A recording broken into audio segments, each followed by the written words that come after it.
അഭിനയം ഭയങ്കര മോഹമായിരുന്നു. അന്ന് ഉറപ്പായിട്ട് ഈ പറഞ്ഞ പോലെ സിനിമ തന്നെയാണ് ലക്ഷ്യം.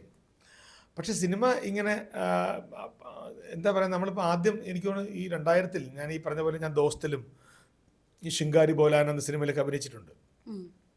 പക്ഷേ ഈ സമയത്ത് സീരിയൽ തരുന്ന ഒരു, അതായത് ഏറ്റവും വലിയ കാര്യം വെച്ചാൽ നമുക്കിപ്പോൾ സീരിയലിൻ്റെ ഒരു ഗുണമെന്ന് വെച്ചാൽ 10 ദിവസം ഷൂട്ടെന്ന് പറഞ്ഞാൽ 10 ദിവസം നമുക്ക് ഷൂട്ട് കാണും.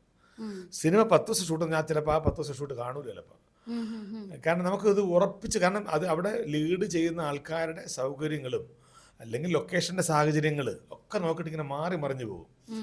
സീരിയൽ പിന്നെ അങ്ങനെ മാറി മറിയാൻ പറ്റില്ല. കാരണം പറയുന്ന സമയത്ത് എപ്പിസോഡ് കൊടുത്തില്ലെങ്കിൽ പണി പാടുന്നുള്ളതുകൊണ്ട് അവർ എങ്ങനെയെങ്കിലും ആ ഡേറ്റ് ഉപയോഗപ്പെടുത്തുന്നുള്ളതാണ്. അപ്പം നമ്മൾ സേഫ് ആവുന്നുണ്ട്.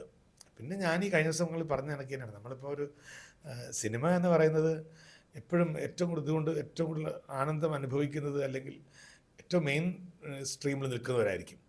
കാരണം നമ്മളിപ്പോൾ ഒരു സിനിമ എടുത്താൽ ഒരു 10-25 പേരുടെ പേര് പറയുമ്പോൾ ഉറപ്പായിട്ട് നമ്മൾ ആ നായകന്മാരുടെ പേരായിരിക്കും പറയുന്നത്. ഒരു നായകൻ മാത്രമല്ല ഒരു സിനിമയിലുള്ളത്, അതിന് താഴെയുള്ള 10-25ഓളം കഥാപാത്രങ്ങളുണ്ടാവും. ചിലപ്പോൾ ഒരുപക്ഷെ നായകനെക്കാളും പ്രാധാന്യമുള്ളവരും ഉണ്ടാവുമായിരിക്കാം.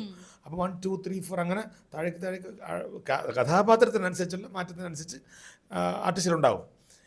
ഇവർക്കൊക്കെ കിട്ടുന്ന വേതനം എത്രത്തോളം ഉണ്ടാവും? ഒരു പക്ഷെ നല്ല രൂപ കിട്ടിയാൽ തന്നെ ഒരാൾക്ക് ഇത്ര ലക്ഷം രൂപ കിട്ടുമെന്ന് വെച്ചോളൂ. അങ്ങനെ ഒരു വർഷം പോകണമെങ്കിൽ ഈ ഒരു സിനിമ മാത്രം മതിയോ?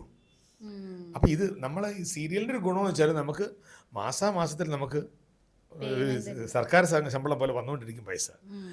അപ്പോൾ അതൊക്കെ നമ്മൾ സേഫാണ്.